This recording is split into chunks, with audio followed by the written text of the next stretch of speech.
Dans cette vidéo, nous allons voir ensemble comment bien dessiner avec un modèle, c'est-à-dire comment reproduire un personnage d'un autre animé ou d'un autre manga.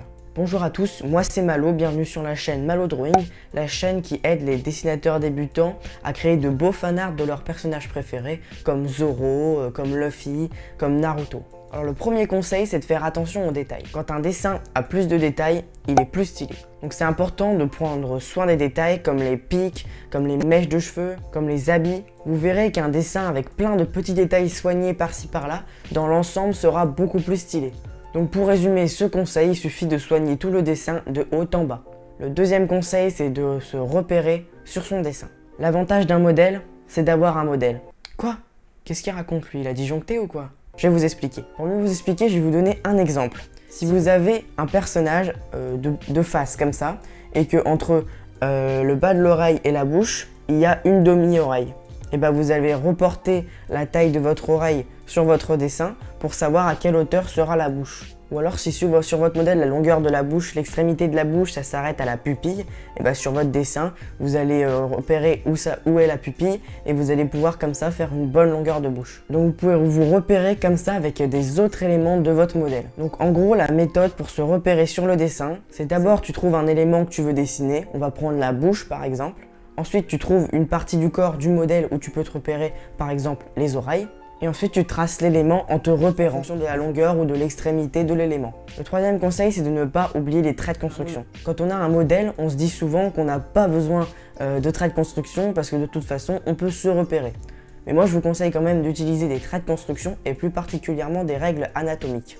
Parce que quand vous allez faire un dessin où vous allez comprendre tout ce que vous dessinez, pourquoi les yeux sont plus bas, pourquoi les yeux sont plus hauts, pourquoi les épaules sont remontées, pourquoi la bouche est plus basse, je sais pas, vous allez déjà le faire plus facilement et en plus prendre beaucoup plus de plaisir. Bon, si vous savez pas trop quel trait de construction mettre et quelles règles anatomiques appliquer, j'en ai donné quelques-unes dans la dernière vidéo qui était sur le visage, donc je te la mets en i.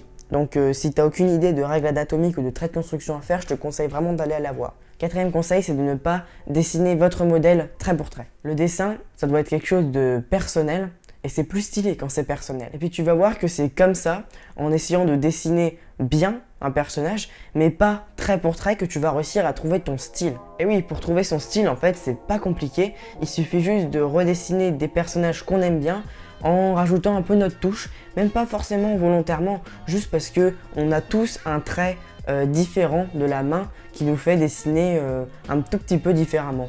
Alors il y a des dessinateurs qui vont avoir des styles beaucoup plus poussés et il y en a qui vont être moins marqués, mais on a tous un style. Je pense que je ferai prochainement une vidéo plus détaillée sur comment avoir son style en dessin. Le cinquième conseil, c'est de choisir un modèle dynamique. Quand tu dessines avec un modèle, en général, ce n'est pas toi qui choisis la posture.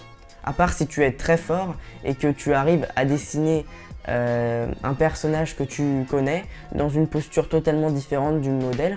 Alors c'est largement possible, mais c'est quand même assez compliqué. Donc du coup, choisis un modèle avec une pose dynamique. Donc c'est-à-dire par exemple qui est en train de sauter comme là sur le dessin de Zoro que vous voyez depuis le début de la vidéo à l'écran. Un dessin où il est en train de mettre une patate. Un dessin où, je sais pas, il est en train d'attaquer. Enfin bref, vous voyez quand c'est dynamique, quand ça bouge quoi.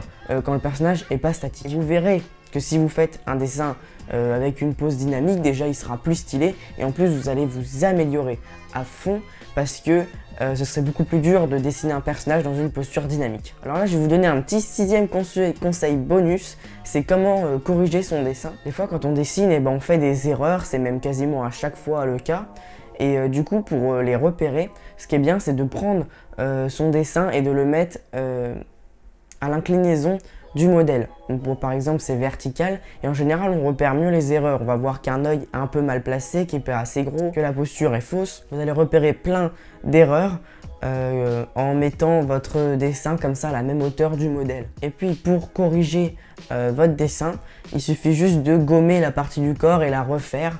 Et vous en faites pas, après ça va être facile de raccorder tous les éléments, je l'ai déjà fait pas mal de fois. Par contre, ça demande de se creuser un peu la tête pour corriger les erreurs. Dis-moi en commentaire quel est le personnage que tu préfères dessiner. Moi personnellement c'est Luffy, tu l'as peut-être remarqué dans mes vidéos. Si tu pouvais liker la vidéo ce serait top, mais si tu commentes ce serait encore mieux, là je serais vraiment refait. Plusieurs autres vidéos vont s'afficher dans un instant sur l'écran de fin. Moi je te dis ciao, à la prochaine, dessine bien, salut!